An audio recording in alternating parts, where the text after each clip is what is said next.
ओम नमः शिवाय। श्री शिव महापुराण रुद्र संहिता पार्वती खंड 50वां अध्याय।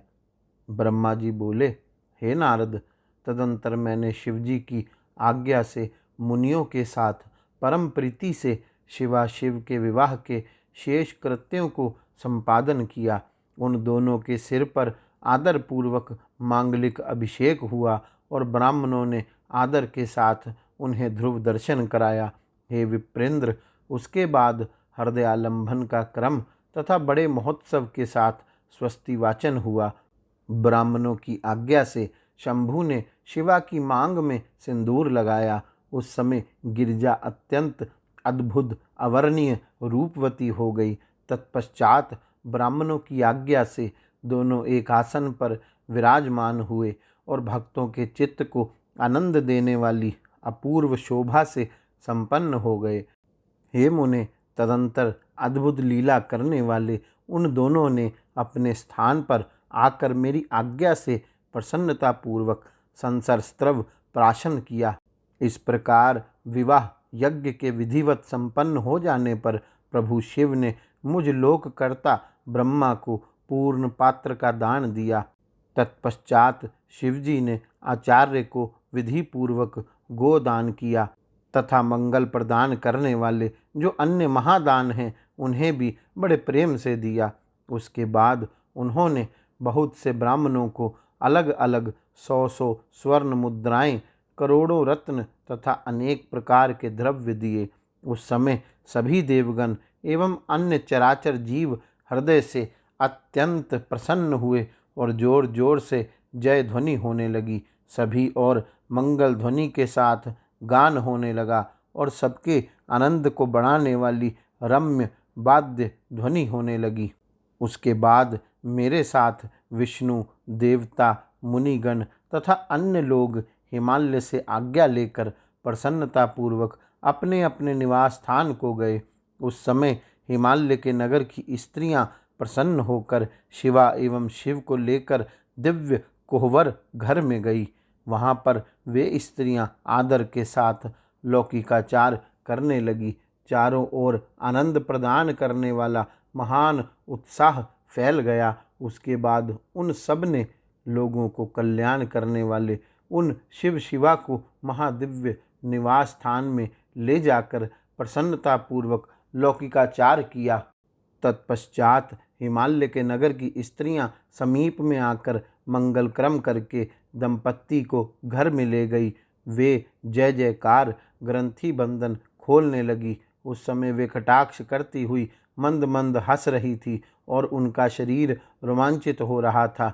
वे श्रेष्ठ स्त्रियां वास गृह में प्रवेश करते ही मोहित हो गई और सुंदर रूप तथा वेश वाले, संपूर्ण लावण्य से युक्त, नवीन यौवन से परिपूर्ण, कामिनियों के चित्त को मोहित करने वाले, मंद मंद मुस्कान युक्त, प्रसन्न मुखमंडल वाले, कटाक्ष युक्त, अत्यंत सुंदर, अत्यंत सूक्ष्म वस्त्र धारण किए हुए और अनेक रत्नों से विभूषित परमेश्वर को देखती हुई अपने अपने भाग्य की प्रशंसा करने लगी।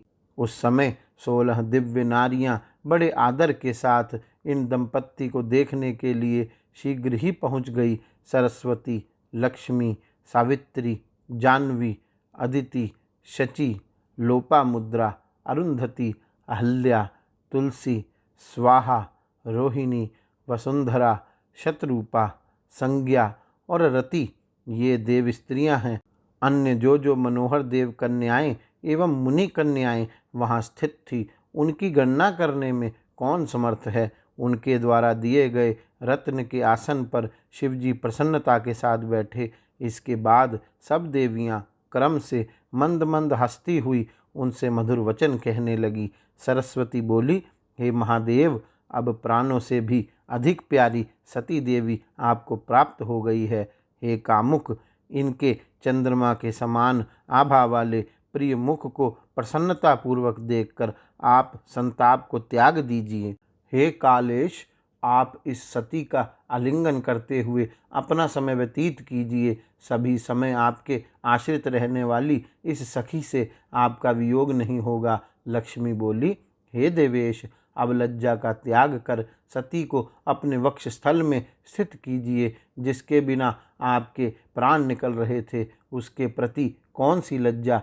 सावित्री बोली, हे शंभु, सती को भोजन कराकर आप भी शीघ्र भोजन कीजिए। किसी बात का खेद मत कीजिए और आचमन करके सती को आदर से कपूर मिश्रित तांबुल दीजिए। जानवी बोली, अब इस सुवर्ण कांति वाली पार्वती के केशों को पकड़कर संवारिए, क्योंकि कामिनी स्त्रियों का इससे बढ़कर और कोई पति से प्राप्त होने वाला सौभाग्य सुख नहीं होता। अदिति बोली, हे शिवे, आप भोजन के पश्चात मुख शुद्ध करने के लिए शंभु को अति प्रेम से जल प्रदान कीजिए, क्योंकि दंपत्ति का परस्पर प्रेम सर्वथा दुर्लभ है। शची बोली, जिसके लिए आप मोहवश विलाप करते करते दर दर भटक रहे थे, उस शिवा को वक्ष स्थल पर धारण कीजिए। उस प्रिया के प्रति आपको लज्जा क्यों। लोपामुद्रा बोली, हे शंकर, भोजन करके आप वासगृह में जाइए। यह स्त्रियों का व्यवहार है। आप शिवा को तांबुल देकर शयन कीजिए। अरुंधति बोली, हे शिव, मैं ना आपके निमित्त पार्वती को देना नहीं चाहती थी, किंतु मेरे बहुत समझाने पर उन्होंने पार्वती को देना स्वीकार किया। अब आप इनसे अधिक प्रेम कीजिए। अहिल्या बोली, अब आप वृद्धावस्था को छोड़कर पूर्ण युवा हो जाइए, जिससे कन्या देने वाली इस मैना को पुत्री दान से संतुष्टि प्राप्त हो जाए। तुलसी बोली, हे प्रभु, आपने पूर्व काल में सती का त्याग किया, उसके बाद कामदेव को जलाया। अब आपने पार्वती को प्राप्त करने के लिए हिमालय के घर वशिष्ठ को कैसे भेजा। स्वाहा बोली, हे महादेव, अब आप स्त्रियों के वचन में स्थिर हो जाइए, क्योंकि विवाह में स्त्रियों की प्रगल्भता एक व्यवहार होता है। रोहिणी बोली, हे काम शास्त्र विशारद, अब आप पार्वती की कामना पूर्ण कीजिए। आप स्वयं कामी हैं, अतः कामिनी के काम सागर को पार कीजिए। वसुंधरा बोली, हे भावज्ञ, आप कामार्थ स्त्रियों के भाव को जानते हैं। हे शंभु, स्त्री अपने स्वामी की ईश्वर भाव से निरंतर सेवा करती है। वह पति के अतिरिक्त अपनी किसी भी वस्तु की रक्षा करना नहीं चाहती। शतरूपा बोली, भूख से तड़पता हुआ व्यक्ति दिव्य सुख का भोग किए बिना संतुष्ट नहीं होता। अतः हे शंभु, जिससे स्त्री को संतुष्टि हो, आपको वही करना उचित है। संज्ञा बोली, हे सखी, रत्न दीपक जलाकर एकांत में पलंग बिछाकर और उस पर तांबुल रखकर परम प्रीति से शीघ्रतापूर्वक शिवा के साथ शिव को स्थापित करो। ब्रह्मा जी बोले, स्त्रियों के वे वचन सुनकर निर्विकार एवं महान योगियों के गुरु के भी गुरु भगवान शंकर जी उनसे स्वयं कहने लगे। शंकर जी बोले, हे देवियों, मेरे समीप इस प्रकार के वचन को आप लोग ना बोलें। आप सब पतिव्रताएं एवं जगत की माताएं हैं, फिर पुत्र के विषय में इस प्रकार की चपलता क्यों। ब्रह्मा जी बोले, शंकर की यह बात सुनकर सभी देव स्त्रियां लज्जित हो गई और संभ्रम के कारण चित्रलिखित पुतलियों की भांति चुप हो गई। तदंतर मिष्टान ग्रहण कर आचमन कर प्रसन्नचित्त महेश ने पार्वती के साथ कपूर युक्त पान का सेवन किया। इस प्रकार श्री शिव महापुराण के अंतर्गत द्वितीय रुद्र संहिता के तृतीय पार्वती खंड में परिहास वर्णन नामक 50वां अध्याय पूर्ण हुआ। गौरी शंकर भगवान की जय। ओम नमः शिवाय।